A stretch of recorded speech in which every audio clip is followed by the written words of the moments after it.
मन coaching centre के YouTube channel CMS math master ji में स्वागत करते हैं, वेलकम करते हैं। हम आपको आज रीजनिंग का एक टॉपिक पढ़ाएंगे। रीजनिंग में टॉपिक पढ़ाएंगे डाइस यानी कि पासा। लेकिन इससे पहले मैं एक बात कहना चाहूँगा, जितने भी यहाँ अभी ऑफलाइन में कोचिंग ले रहे हैं ये 150 स्टूडेंट हैं। इनमें से कुछ स्टूडेंट बातें कर रहे हैं। मैं चाहूँगा कि कोई भी स्टूडेंट बात ना करे, ध्यान से कंसंट्रेट करे और यहाँ बोर्ड पर देखिए और बात को समझे, ठीक है। इसमें 10वीं रो में देखिए, रो नंबर 10, दूसरे नंबर पर जो लड़का बैठा है वो बात कर रहा है, आप चुप हो जाइए। उधर लड़कियों की रो में देखो, 7 नंबर पे जो रो है, 7th रो में तीसरी लड़की ये बात कर रही है। आप बात मत कीजिए। आप सभी को ये सोचना चाहिए कि आपके माँ बाप जो आपकी फीस जमा करते हैं वो कितनी मेहनत से कमा के लाते हैं। कुछ के माँ बाप ऐसे हुए जो मजदूरी करते हैं, ठीक है। तो आप थोड़ा सा ध्यान रखें, आप सभी बोर्ड पर कंसंट्रेट करें, मेरी आपसे रिक्वेस्ट है, ठीक है। आप ध्यान दें। तो आज का टॉपिक है रीजनिंग। रीजनिंग में टॉपिक है डाइस, इसे क्यूब या घन भी कह सकते हैं। तो आप ध्यान दीजिए, पासा डाइस। तो डाइस 3 प्रकार का है। वो 3 प्रकार कौन कौन से हैं आप यहाँ बोर्ड पर देखना शुरू करें, ठीक है। कोई भी स्टूडेंट, लड़का हो या लड़की, बात नहीं करेगा।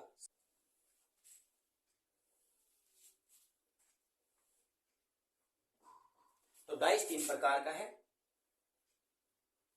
ये 3 प्रकार कौन से हैं ध्यान से देखना। सबसे पहले है जनरल डाइस यानी कि साधारण पासा, जिसे जनरल डाइस को हम दूसरे उसमें शब्दों में कह सकते हैं तो normal dice. Normal dice, general dice. साधारण पासा जनरल का मतलब होगा और नॉर्मल डाइस का मतलब होगा सामान्य पासा। ये आपका सामान्य पासा है, ठीक है। नंबर 2 पे होगा आपका स्टैंडर्ड डाइस यानी कि मानक पासा। नंबर 3 पे होगा ओपन डाइस यानी खुला पासा। तो हम आज आपको इस वीडियो में जनरल डाइस भी और स्टैंडर्ड डाइस यानी साधारण पासा और मानक पासा दोनों को पढ़ाएंगे, उनके समझ कराएंगे, ठीक है। आपको पार्ट 2 में क्या सिखाएंगे, इसमें सिखाएंगे हम आपको ओपन डाइस, खुला पासा, ठीक है। तो फिलहाल आप ये 2 डाइस देखना है। जनरल डाइस साधारण पासा पहली टाइप है, स्टैंडर्ड डाइस मानक पासा दूसरी टाइप, ओपन डाइस खुला पासा। तो हमें ये 3 प्रकार के डाइस पढ़ने हैं, ठीक है, यानी पासे 3 प्रकार के डाइस पढ़ने हैं, ठीक है। इसमें होता क्या है, साधारण पासे की पहचान कैसे करेंगे। जब आपको कोई सिंगल डाइस मिलेगा, देखो सिंगल डाइस अगर मिलता है तो वो साधारण पासा भी हो सकता है, मानक पासा भी हो सकता है, खुला पासा भी हो सकता है, उनकी पहचान करनी है। लेकिन आपको अगर 2 डाइस मिल जाए एक ही क्वेश्चन के अंदर, 2 डाइस, 3 डाइस या 4 डाइस, एक डाइस से अगर ज्यादा डाइस हो जाते हैं, एक पासे से अधिक पासे अगर मिलेंगे एक सवाल के अंदर, एक क्वेश्चन के अंदर, तो वो साधारण पासा नहीं होता है। फिर सिंगल पासा है तो हो सकता है साधारण पासा हो, लेकिन एक पासे से अगर ज्यादा पासे होंगे तो वो मानक पासा होता है फिर, ठीक है। अच्छा, अब एक बात थोड़ी पहचान है इसकी। अगर पासे में कोई 2 फेस ऐसे हैं, एक तो पासे के तुम्हें 3 फेस नजर आएंगे, किसी भी पासे के आपको 3 फेस नजर आएंगे, वो साधारण पासा हो या मानक पासा हो, ठीक है। कोई सा भी डाइस हो आपका, जनरल डाइस या स्टैंडर्ड डाइस, 3 ही फेस नजर आएंगे। उसमें अगर किसी भी 2 फेस का योग 7 बनता है, जो पासा आपको नजर आएगा 3 फेस नजर आएंगे, उनमें अगर किसी भी 2 फेस, 2 फलक, ठीक है, का योग 7 नजर आएगा कि उनका योग 7 हो जाएगा, जैसे 5 2 7, 6 1 7, 4 3 7, तो समझ लेना कि वो साधारण पासा है। जिनका योग 7 नजर आएगा वो साधारण पासा है। जिनका योग 7 नजर नहीं आएगा, सामने देखने से योग 7 नजर नहीं आएगा, वो आपका मानक पासा होता है, स्टैंडर्ड डाइस। ये इनकी पहचान है कि साधारण पासा कौन सा है और मानक पासा कौन सा है। जैसे कि मैं आपको यहाँ देखो डायग्राम बना के समझाऊंगा, उसमें आप समझने की कोशिश करना। वैसे इसमें आप इंडिकेट देखो, यहाँ पे नोट कर लेना, इधर तो लिख लेना आप योग, इधर तो योग 7 लिखना और इधर लिखना है योग 7, ठीक है। इसमें योग 7 होगा, इसमें योग 7 नहीं होगा, ऐसे आप इसमें मार्क कर लेना। इसमें योग 7 होगा, इसमें योग 7 नहीं होगा। मतलब आपको डाइस मिल गया, 3 फेस नजर आ रहे हैं, उन 3 फेस में से किसी 2 फेस पर अगर उनका टोटल 7 हो जाए तो साधारण पासा, उनका टोटल 7 ना हो तो वो स्टैंडर्ड डाइस यानी कि मानक पासा होगा, ठीक है। तो इसे भी नोट कर लीजिए नीचे की तरफ, ये आपके 3 टाइप हो जाएंगे। तो हम यहां से क्वेश्चन स्टार्ट करेंगे, ठीक है।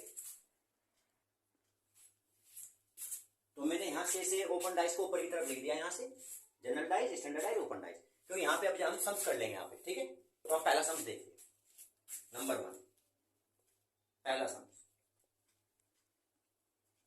अब आप इसमें पहले एक पासे को बनाना सीख लीजिए, ठीक है, डाइस को बनाना सीख लीजिए। सबसे पहले आप इसमें एक एम बनाएंगे, ये एम हो गया, ठीक है।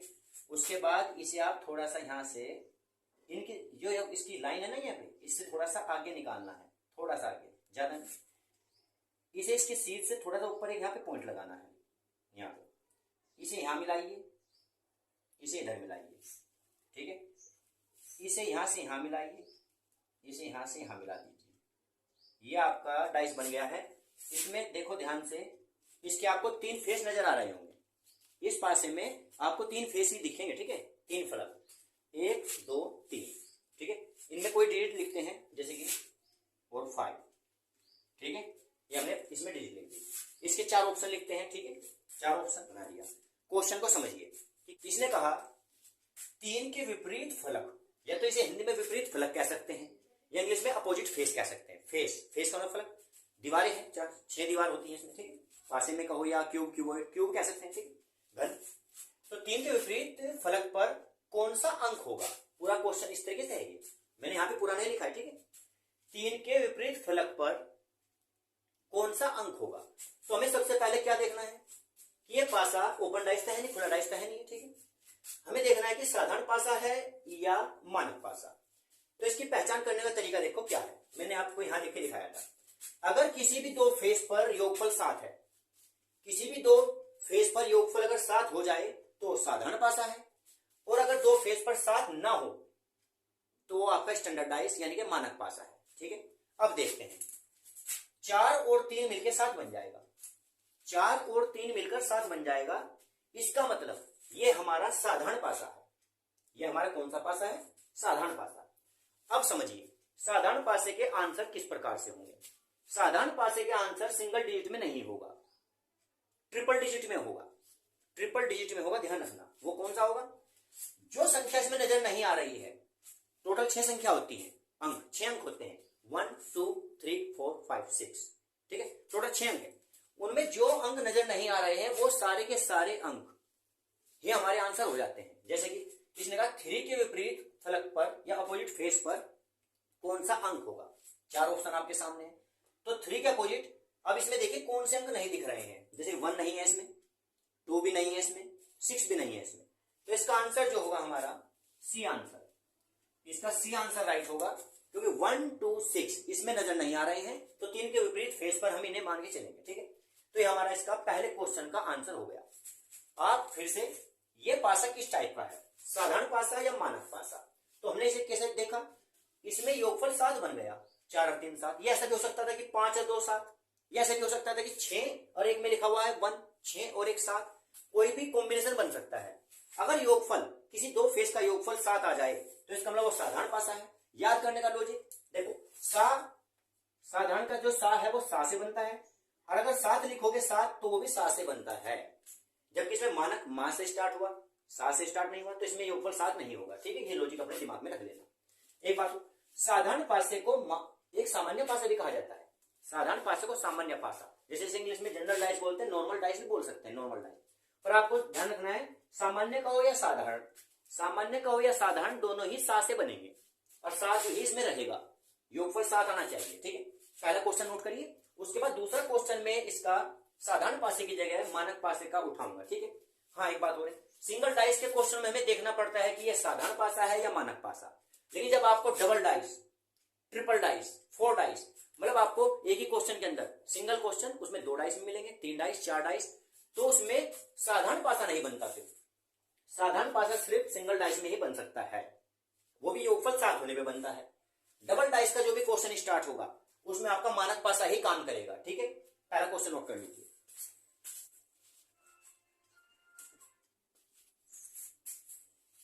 अब इस क्वेश्चन को देखिए, क्वेश्चन नंबर 2। अभी भी मैंने सिंगल डाइस का ही क्वेश्चन उठाया है, इसमें भी एक ही डाइस है केवल, ठीक है।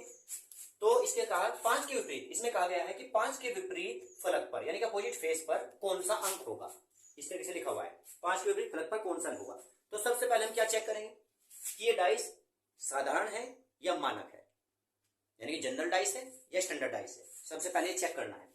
तो क्या सिखाया गया था कि साधारण पासे में योग 7 आता है कोई भी 2 फेस पर, लेकिन अगर योग 7 ना आए, योग 7 ना आए किसी भी 2 फेस पर, वो साधारण पासा नहीं रहता है, फिर वो मानक पासा हो जाता है। ठीक है, तो अब देखिए यहां से 6 और 5 11, 7 तो नहीं होगा ये। 6 और 3 9, ये भी 7 नहीं होगा। 5 और 3 8, ये भी 7 नहीं होगा। इसका मतलब हुआ कि इनमें कोई भी दो फेस को अगर जोड़कर देखा जाए, इसमें किसी भी दो फेस को जोड़कर देखा जाए तो इसका योगफल 7 नहीं हो सकता है। जब योगफल 7 नहीं हो सकता है तो इसका मतलब हमारा है ये मानक पासा। कैसा है? मानक पासा। पर इसमें हमें क्या ध्यान करना है, साधारण पासे में जो संख्या नहीं दिखती थी, जो अंक नहीं दिखते थे, वो 3 के 3 आंसर हो जाते थे। ठीक है, लेकिन मानक पासे में क्या होगा, मानक पासे में इसमें योग 7 को शुरू में देखते हैं कि योग 7 नजर आ रहा है या नहीं। इसमें योग 7 बनाना है।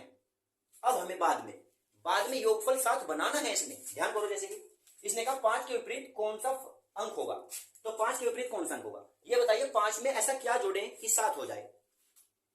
2 जोड़ना पड़ेगा, 2 जोड़ना पड़ेगा। तो 5 के विपरीत कौन सा अंक होगा?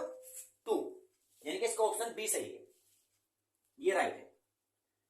तो हमें इसमें क्या देखना है, इसमें स्टार्टिंग में 7 नहीं होना चाहिए। मानक पासे में स्टार्टिंग में 7 नहीं बनना चाहिए, योगफल तो 7 नहीं होना चाहिए।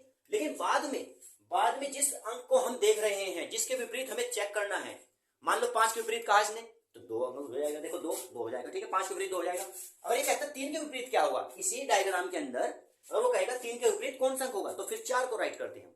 आंसर 4 आता है, क्योंकि 3 में 4 जोड़ोगे तो 7 हो जाएगा फिर। अच्छा, 6 के विपरीत कहता, अगर वो 6 के विपरीत कौन सा अंक है, तो 1 होगा, 1। 6 के विपरीत 1 होगा। अच्छा, अगर वो कह दे कि मान लो कहीं पे 2 लिखा हुआ है, कि 2 के विपरीत कौन सा अंक होगा, तो 2 के विपरीत 5 होगा फिर, क्योंकि 2 में 5 जोड़ के 7 हो जाएगा। यानी कि इसमें स्टार्टिंग में नहीं देखना होता है। साधारण पासे में स्टार्टिंग में देखते हैं 2 फलक पर 7 है क्या, योगफल। लेकिन इसमें बाद में देखा जाता है कि 7 है क्या। नोट करिए आप इसे। सिंगल डाइस है। पहले वाला सवाल कराया था मैंने साधारण पासे का, और ये वाला सवाल कराया मैंने मानक पासे का। इसमें टोटल 7 बाद में आना चाहिए। 5 में 2 जोड़ोगे तो 7 हो जाएगा, तो आंसर इसका 2 हो जाएगा। एक बात है, इसमें ये जो तुम्हारा मानक पासा है, मानक पासे में ये आंसर तो बिल्कुल भी नहीं हो सकता है, क्योंकि 3 अंक वाले आंसर जो है वो मानक साधारण पासे में होते हैं। 3 अंक वाले जो आंसर होते हैं आपके साधारण पासे में आते हैं। जो अंक दिखाई नहीं देते वो सारे के सारे ले लिए जाते हैं वहां। ठीक है, नोट करिए आप दूसरे क्वेश्चन को। इसके बाद आपको हम 2 डाइस वाला क्वेश्चन कराएंगे। हाँ, एक बात हो रही, 2 डाइस वाले क्वेश्चन साधारण नहीं हो सकते हैं, वो तो सिर्फ मानक ही रहेंगे। उनके भी लॉजिक हैं बहुत सारे। कैसे? 2 डाइस दिए गए आपको, उसमें अगर दोनों डाइस की 2 संख्या कॉमन है तो उसका अलग लॉजिक है करने का। अगर उनमें केवल एक संख्या कॉमन है तो उसे क्लॉकवाइज टाइप से करते हैं, उसका तरीका अलग है। अभी हम आपको आगे समझाएंगे, इसे नोट कर लीजिए। Question number 3। अब हम आपको 2 डाइस वाले क्वेश्चन करा रहे हैं। जब सीधी सी बात है, एक ही क्वेश्चन के अंदर 2 डाइस मिल गए आपको, तो 2 डाइस में अब ये साधारण पासा तो नहीं रहा, यानी कि आपका साधारण पासा नहीं रहेगा। अब आपको ये योग 7 है या नहीं, सामने 7 नजर आ रहा है या नहीं, देखने की कोई जरूरत नहीं है। योग 7 देखने की कोई जरूरत नहीं है, क्योंकि 2 डाइस वाला क्वेश्चन है। अब ये साधारण पासा नहीं है, स्टैंडर्ड पासा है। ठीक है, अब ध्यान देना। लेकिन 2 डाइस वाले को करने का क्या तरीका है, तो इसके बहुत सारे तरीके हैं। एक तरीका, 2 संख्या कॉमन है तो क्या करना है, और केवल उनमें एक संख्या ही कॉमन नजर आ रही है तो क्लॉकवाइज वाला मेथड यूज करते हैं। ठीक है, अब फिलहाल यहाँ पे ध्यान देना। तो जैसे इसमें ऑप्शन देख रहे हैं हम, इसमें सी ऑप्शन तो बिल्कुल भी नहीं हो सकता है, क्योंकि आपको पता है कि साधारण पासे में ही आंसर 3 अंकों का आता है, जिसमें योग 7 बन जाता है। सिंगल पासे वाला क्वेश्चन होता है जब आता है, तो इसका मतलब सी ऑप्शन तो इसका बिल्कुल भी नहीं है, क्योंकि तो स्टैंडर्डाइज है, मानक पासा है। अब देखो इसमें क्या करेंगे, इसमें भी 2 5 कॉमन है, इसमें भी 2 5 कॉमन है। ध्यान से देखिए, इसमें 2 संख्या 2 अंक जो है, 2 अंक कॉमन है दोनों पासों के अंदर। ठीक है, तो ऐसी कंडीशन में क्या रहेगा, इसने क्वेश्चन में क्या बोला, देखो 4 के विपरीत फलक पर कौन सा अंक होगा, 4 के अपोजिट फेस पर कौन सा अंक होगा या डिजिट होगी। देखो ध्यान से, तो 2 5 यहां भी कॉमन, 2 5 यहां भी कॉमन, तो 4 के विपरीत 3 को माना जाएगा। 4 के विपरीत 3 को माना जाएगा। और अगर कहता कि 3 के विपरीत कौन सा होगा, तो 3 के विपरीत 4 को माना जाता, फिर इसका आंसर 4 होता। तो फिलहाल इसमें 4 के विपरीत, जब 2 5 और 2 5 कॉमन है तो ये बचेगा, तो 4 के विपरीत 3 रहेगा, तो इसका आंसर बी ऑप्शन सही है, यानी कि 3। ठीक है, तो ध्यान रखना, जब 2 अंक कॉमन होंगे, 2 डिजिट कॉमन होगी, उभयनिष्ठ होगी, तो 4 का विपरीत 3 और 3 का विपरीत 4 हो जाएगा। तो 4 का विपरीत क्वेश्चन में पूछा गया, तो इसका आंसर 3 आ जाएगा। नोट करिए। इसके बाद डबल डाइस वाले एक क्वेश्चन और देखेंगे, उसमें 2 अंक कॉमन नहीं होंगे, उसमें केवल एक अंक कॉमन होगा, उसे कैसे करेंगे, नोट करिए आप इसे। अब इसमें देखिए, इससे पहले सवाल में 2 अंक कॉमन थे, इधर और इधर में 2 डिजिट एक जैसी थी, बची हुई डिजिट है दोनों के जो बचे हुए अंक है वो एक दूसरे के अपोजिट हो जाते हैं। ये दो अंक कॉमन आए थे थोड़ी देर पहले, तो 3 का 4 और 4 का 3 ही उनके अपोजिट संख्या थी। ठीक है, अब देखो यहाँ नेक्स्ट इस क्वेश्चन के अंदर आप देखना कि इसमें दोनों में कॉमन कितनी डिजिट है, केवल एक 5। 5 इसमें भी है 5 इसमें भी है और कोई संख्या कॉमन नहीं है। तो इसका करने का तरीका है क्लॉकवाइज। देखो ध्यान से इसे क्लॉकवाइज कैसे घुमाना है। हमने 5 को यहां से स्टार्ट किया और 5 से घड़ी की दिशा में ऐसे चलेंगे और यहां तक जाने के बाद ऐसे एरो मार्क लगाएंगे, तो ये हमारा क्लॉकवाइज हो गया है। स्टार्ट कहां से करना है, जो कॉमन संख्या है वहां से स्टार्ट करेंगे 5 से, ऐसे चलेंगे फिर 2 के पास पहुंचेंगे, 5 से 2 के पास और 2 से फिर जाएंगे 3 के पास, यानी कि इसमें यहां से स्टार्ट करके 3 तक पहुंचना है। फिर से इसमें देखो इसमें भी कहां से स्टार्ट करना है, 5 से स्टार्ट करना है क्लॉकवाइज, ऐसे चलेंगे पहले 6 के पास पहुंचे और 6 के पास से हम कहां जाएंगे 4 के पास। ठीक है, यानी कि इसे भी हमने क्लॉकवाइज ही किया, क्लॉकवाइज। इसे डिजिट को नोट करना है। सबसे पहले से देखते हैं 5 से स्टार्ट किया था तो पहले 5 लिखेंगे, 5 के बाद कौन सी डिजिट आएगी, 2 नंबर पड़ा है यहां से देखो 2 नंबर आएगा, 2 नंबर आएगा, 2 के बाद कौन सा आएगा 3 नंबर आएगा। तो हमने पहले पासे की डिजिट लिख ली क्लॉकवाइज चलाने के बाद। ठीक है, अब दूसरे पासे में देखिए यहां जब स्टार्ट 5 से किया था यहां भी स्टार्ट 5 से किया तो यहां भी क्या लिखेंगे 5। ठीक है, 5 के बाद क्या नंबर आया यहाँ पे 6। उसके बाद नंबर किसका है 4। तो हमने इन्हें यहाँ पे क्लॉकवाइज करके लिख लिया। ठीक है, और डिजिट को लिख लिया। अब यहां से ध्यान देना कि यहां से कैसे करेंगे इसे। देखो इसके अंदर अब यहां से 2 के अपोजिट तो 6 माना जाएगा, 2 के अपोजिट 6, 6 के अपोजिट 2 माना जाएगा, 3 के अपोजिट 4 माना जाएगा, 4 के अपोजिट 3 माना जाएगा। ठीक है, और 5 के अपोजिट 5 तो हो नहीं सकता क्योंकि हम पास में देखते हैं 1 2 3 4 5 6 ये डिजिट होती है, तो 5 के सामने 5 नहीं हो सकता है। जो डिजिट इसमें नहीं है वो 5 के सामने मानी जाएगी। यानी कि अगर ये कहता है कि 5 के विपरीत क्या है तो 1, तो 5 के विपरीत 1 होता है उस टाइम पे। मान लो इसी सवाल के अंदर ये कहता है 5 के विपरीत कौन सा अंक होगा, तो 5 के विपरीत यहां कोई सा नहीं चमक रहा है 1, तो 1 हो जाएगा। ठीक है, अच्छा इसने कहा 2 के विपरीत कौन सा है, तो 2 के विपरीत 6 माना जाएगा। तो हमारा आंसर कौन सा आएगा इसमें से, ए बी और सी। सी में 6 है देखो, तो हमारा आंसर 6 यानी कि सी ऑप्शन राइट आएगा। ठीक है, तो 2 के विपरीत क्या है 6। अगर ये कहता है 6 के विपरीत कौन सा है तो हम 2 लिखते उस टाइम पे। अगर यही क्वेश्चन होता कि 3 के विपरीत कौन सा है, 3 के विपरीत, तो हम 4 लिखते उस टाइम पे। अगर ये कहता है 4 के विपरीत कौन सा है तो फिर हम 3 लिख देते हैं यहां से। इसने कहा 5 के विपरीत कौन सा है, तो 5 के विपरीत 5 नहीं हो सकता है, तो 5 के विपरीत जो संख्या नहीं दिख रही वो होगा, यानी कि 1 संख्या होती है, अंक होता 1। ठीक, अब बताइए आपको समझ में आ गया क्या, ये क्या है, जब दो पासों के अंदर एक अंक कॉमन हो, 1 डिजिट कॉमन हो बस केवल, तो क्लॉकवाइज वाला मेथड यूज करते हैं, इस तरीके से लिख लेते हैं और यहां से कर सकते हैं इसे। लेकिन अगर 2 अंक कॉमन है इसके और इसके, कोई 2 अंक कॉमन है, कोई भी 2 अंक, तो फिर जो बचे हुए अंक रह जाते हैं दोनों पासों के, वे दोनों अंक एक दूसरे के अपोजिट हो जाते हैं। ठीक है, तो क्वेश्चन नंबर 4 जिसमें सिंगल डिजिट कॉमन थी, नोट करिए आप। एक बात पे और ध्यान दो, इसमें 2 पासे वाले क्वेश्चन हो गए, इसमें कभी कभी क्या होता है, ये तुम्हें डिजिट मिली हुई है 1 2 3 4 5 अंक लिखे हुए इसमें, तो ये अंकों की जगह A B C D E F G, यानी कि ए बी सी डी भी हो सकती है इसके अंदर वर्ड।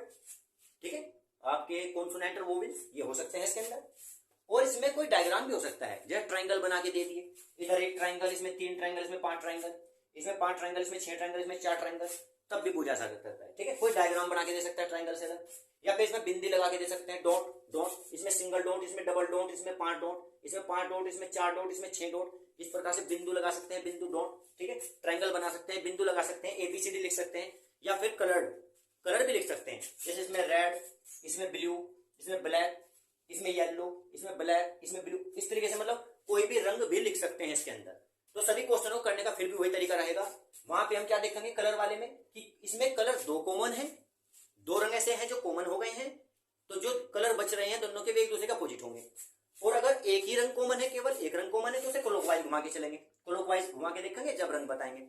ऐसे एबीसीडी में करा जाएगा, एबीसीडी लिखा हुआ है, उसमें देखना है कि वो उसमें जो एबीसीडी में से जो तुम्हारे वर्ड्स हैं वो 2 वर्ड कॉमन है या सिंगल वर्ड कॉमन है। ठीक है, आप इसे नोट करिए, उस टाइप का हम क्वेश्चन अभी लेंगे। क्वेश्चन नंबर 5, अब ध्यान से देखना, इसमें इस बार यहाँ पे 1 2 3 नहीं लिखे हुए हैं इसमें, देखो ध्यान से, इसमें कोई 1 2 3 नहीं है। तो जब इसमें 1 2 3 नहीं है तो इसमें क्या है इस बार, डोंट। इसमें बिंदु बने हुए हैं, बिंदु, डोंट। इसमें एबीसीडी भी हो सकते थे, एबीसीडी, ठीक है। तो इसने क्या पूछा कि दो डोंट या दो बिंदु के विपरीत कितने बिंदु होंगे। इसमें क्या कहा, दो बिंदु के विपरीत कितने बिंदु होंगे। अब देखो ध्यान से, पहले तो इसमें ये देखिए साधारण पासा है या मानक पासा। साधारण तो नहीं हो सकता, दो पासे दिए हुए हैं तो मानक पासा ही होगा। फिर उसके बाद ये देखना है कि इसमें कोई दो फेस पर दो जगह अंक कॉमन है क्या। अंक तो नहीं कहेंगे इस बार, बिंदु कहेंगे, डॉट। दो डॉट कॉमन है क्या। इसमें सिंगल डॉट, इसमें डबल डॉट कॉमन नहीं है। इसमें 6 डॉट, इसमें 5 डॉट कॉमन नहीं है। 3 डॉट कॉमन है। तो इसमें दो जगह कॉमन नहीं है, केवल एक जगह कॉमन है। अभी अभी हमने आपको सवाल सिखाया था कि अगर एक अंक कॉमन हो तो उसे क्लॉकवाइज लेके चलते हैं। तो इसमें 3 बिंदु कॉमन है, इसमें 3 बिंदु, इसमें 3 बिंदु कॉमन है, तो इसे क्लॉकवाइज मेथड से करेंगे, ठीक है। तो इसमें कॉमन संख्या देखिए क्या है, कॉमन बिंदु 3 बिंदु। तो हमने स्टार्ट 3 बिंदु से कर लिया इसमें, ठीक है। 3 बिंदु से क्लॉकवाइज स्टार्ट किया, यहां से स्टार्ट किया 3 बिंदु से, यहां तक पहुंच गए, ठीक है। इसमें 3 बिंदु देखो कहां पे, 3 बिंदु ये रहे यहां से, तो यहीं से स्टार्ट करेंगे इसे भी, यहां से जाते हुए, यहां से जाते हुए और यहां तक आना है हमें लास्ट में, ठीक है। तो इसे भी हमने क्लॉकवाइज ही लेके चले, ठीक है। तो 3 बिंदु से इसमें स्टार्ट किया, 3 बिंदु से स्टार्ट किया। अब इन्हें यहाँ पे शो करना है, तो ये डिजिट लिखी हुई है तो हम इसके हिसाब से यहाँ पे शो करेंगे। देखो भैया कैसे करेंगे, ध्यान देना। इसमें कितने बिंदु थे, 3 बिंदु, 3 बिंदु। तो यहां से पहले हमने 3 लिख लिया, 3 के बाद क्या आएगा 6 डॉट, तो हमने 6 लिख लिया। 6 के बाद क्या आएगा 1 डॉट, इधर चलो, पहले क्या आएगा 3 डॉट, फिर क्या आएगा 5 डॉट, फिर क्या आएगा 2 डॉट, ये। तो हमने इसे क्लॉकवाइज करके उतने हिसाब से लिख लिया। 3 डॉट से स्टार्ट किया, यहाँ पे 3 डॉट से स्टार्ट किया, लिख दिया। अब देखिए इसने पूछा है 2 के विपरीत कितनी डॉट होंगी। अब ये देखिए 2 के विपरीत कितनी डॉट होंगी, 1। तो इसका आंसर 1 आएगा। 2 के विपरीत 1 आ गया, तो इसका बी ऑप्शन सही है। अगर ये कहता 6 डॉट के विपरीत कितनी डॉट होंगी, तो 6 के विपरीत 5 डॉट होंगी। अगर कहता 5 डॉट के विपरीत कितनी होंगी, तो 6 डॉट होंगी। ये कहता कि 1 डॉट के विपरीत कितनी होगी, तो 2 डॉट होगी। अगर ये कहता 3 डॉट के विपरीत कितनी होंगी, तो इसमें कौन सी संख्या ऐसी है जो दिख नहीं रही है, 4। तो 3 डॉट के विपरीत 4 डॉट होंगी, ठीक है। तो कभी कभी ये क्वेश्चन अंकों के हिसाब से आ सकता है, डॉट के हिसाब से आ सकता है, या फिर ABCD के हिसाब से आ सकता है, या कलर के हिसाब से भी आ सकता है। तो आप इसे भी नोट करिए, ठीक है। अब आपको इसमें देखो क्या दिख रहा है। अब हम एक सवाल में आपको 3 डाइस मिलेंगे। कितने डाइस है टोटल, 3 डाइस। देखो 1 2 3, 3 डाइस है। अब इसमें क्या करना है, 2 के विपरीत कौन सा अंक होगा। तो 2 के विपरीत कौन सा होगा, तो हम इसमें ये देखते हैं हमारे लिए 2 पासे कौन से बेहतर हैं। हम कोई 2 पासे सिलेक्ट कर लेंगे, इसमें से अपनी मर्जी से कर सकते हैं। वैसे इसके साथ ये ले लो, इसके साथ ये ले लो, इसके साथ ये ले लो, कोई सा भी मर्जी से कर सकते हैं सिलेक्ट। लेकिन हम क्या करेंगे इसमें, हम इसके साथ एक तो वो पासा जरूर चेक करेंगे जिसमें 2 होगा। भाई 2 के विपरीत बूझ रहा है तो 2 होना चाहिए। इसमें कोई 2 नहीं है, इसमें कोई 2 नहीं है, तो इसका मतलब इसमें 2 है। तो एक तो मैं इस पासे को सिलेक्ट कर लूंगा, इस वाले पासे को। इसके साथ ये भी ले सकता हूं, ये भी ले सकता हूं। फिर क्या चेक करना है कि कोई एक डिजिट कॉमन है क्या, या सबसे पहले देखते हैं कि कोई 2 डिजिट कॉमन है क्या। 2 पासों में कोई 2 डिजिट कॉमन आ जाती है तो उनमें बची हुई जो डिजिट है वो एक दूसरे को अपोजिट हो जाती है, ठीक है। तो हमें ये देखेंगे इसके साथ, सबसे पहले सिलेक्ट ये कर लिया क्योंकि इसमें 2 था। उसके बाद ये लेना है, ये लेना है। इसमें अगर हम इसके साथ देखें कोई 2 डिजिट कॉमन नहीं है, एक भी डिजिट कॉमन नहीं है, 2 नहीं, एक भी नहीं कॉमन है, तो हम इसके साथ इसे ले लेंगे, इस वाले को, ठीक है। अब देखो इसमें 1 और 4 है, इसमें भी 1 और 4 है, दोनों में 1 4 है, 2 डिजिट कॉमन आ गई। ये हमने अभी सिखाया था आपको इस तरीके में। तो 2 डिजिट कॉमन आने के बाद 2 के विपरीत 6 माना जाएगा और 6 के विपरीत 2 माना जाएगा, ठीक है। तो हमें इसने कहा 2 के विपरीत, तो 6 हमारा आंसर है, यानी सी ऑप्शन इसका राइट होगा। सी ऑप्शन राइट होगा, 6 हो गया। मैं कह रहा हूं कि अगर हम इसे दूसरे तरीके से भी करके देखते तो कोई प्रॉब्लम नहीं है। देखो ध्यान से, वैसे ये इजी टाइप है, 2 इसमें कॉमन, 2 संख्या इसमें कॉमन, 2 अंक कॉमन, 2 का विपरीत 6, 6 का विपरीत 2 हो जाएगा, ठीक है। लेकिन अगर बाई चांस हम ऐसे करते कि एक हमने ये ले लिया और एक हमने ये ले लिया, इनमें देखो 2 डिजिट कॉमन है या 1 डिजिट कॉमन है। आप कहोगे कि 1 डिजिट कॉमन है, 6 और 6, ठीक है। तो हम यहाँ पे फिर क्लॉकवाइज वाला मेथड यूज करेंगे। हम कैसे जाएंगे फिर, देखो इसमें इन 2 के हिसाब से 6 से चलना स्टार्ट किया, क्लॉकवाइज यहां तक पहुंच गए इस तरीके से। यहां 6 से स्टार्ट करने चलना, ऐसे जाएंगे और हमें जाना है कहां तक, 5 तक फिर, ठीक है। तो लिखो 6 कॉमन है इसमें, हमने 6 लिख दिया, फिर 4 आएगा उसके बाद 4 लिख दिया, फिर 1 आएगा उसके बाद 1 लिख दिया। इस वाले में क्या आएगा, पहले 6 पहले नंबर पे लेना है, उसके बाद 3 का नंबर पड़ेगा और उसके बाद 5 का नंबर पड़ेगा, है ना। हाँ 5 का नंबर पड़ेगा ये। तो देखो इसमें क्या होगा, 4 के विपरीत 3, 3 के विपरीत 4, 1 के विपरीत 5, 5 के, और जो संख्या इसमें नहीं दिख रही है वो 6 के विपरीत मानी जाएगी। तो 6 के विपरीत कितना होगा 2, और 2 के विपरीत क्या हो जाएगा, तो इसका मतलब 6। तो इसमें 2 के विपरीत भुजा है यहाँ से, तो 2 के विपरीत क्या हो जाएगा हमारा 6। आंसर फिर भी वही आया, देखो 6 ही आएगा आंसर। बस फिर भी वैसे बेहतर तरीका वही माना जाएगा। ये कौन सा मेथड था तुम्हारा, क्लॉकवाइज वाला। वैसे तो 3 डाइस में हम अपनी मर्जी के कोई भी 2 डाइस सेलेक्ट कर सकते हैं, लेकिन वैसे बेहतर वही होता है कि उसमें जिस चीज को पूछा गया एक तो डाइस के अंदर 3 डाइस में कम से कम एक डाइस में तो वो होना चाहिए, उसे देख लो। 2 को हमने सेलेक्ट कर लिया यहाँ से, ठीक है। उसके बाद इसके साथ 2 डाइस में से कौन सा चॉइस करना चाहिए, या तो कोई 2 डिजिट कॉमन आ जाए, बिल्कुल सिंपल हो जाएगा फिर, या कम से कम एक डिजिट कॉमन आ जाए। उस तरीके से हम क्लॉकवाइज चला के कर सकते हैं, ठीक है। तो फिलहाल इसमें इन दोनों में 2 डिजिट कॉमन थी, तो हमारा 6 आंसर था। अब तुम्हें दूसरे तरीके से करना है तो दूसरे तरीके से भी कर सकते हैं, तो आप इसे नोट कर लीजिए। टाइप इसमें और भी रह रही है, लेकिन वो हम पार्ट 2 में बताएंगे आपको, जब पार्ट 2 आएगा, क्योंकि उसमें हमें आपको खुला ओपन डाइस, खुला पासा भी समझाना है। और अभी तो इनकी ये जो स्टैंडर्ड डाइस है, माना डाइस है, इसके भी और भी टाइपें हैं, ठीक है। कुछ कलर भी आ जाते हैं इसके अंदर, कलर वगैरह भी आते हैं, डायग्राम भी आते हैं, ठीक है। आप इसे नोट कर लीजिए। जितने भी स्टूडेंट ये ऑफलाइन में कोचिंग कर रहे हैं सबके सब घर जाने के बाद रिवाइज जरूर करना है, ठीक है।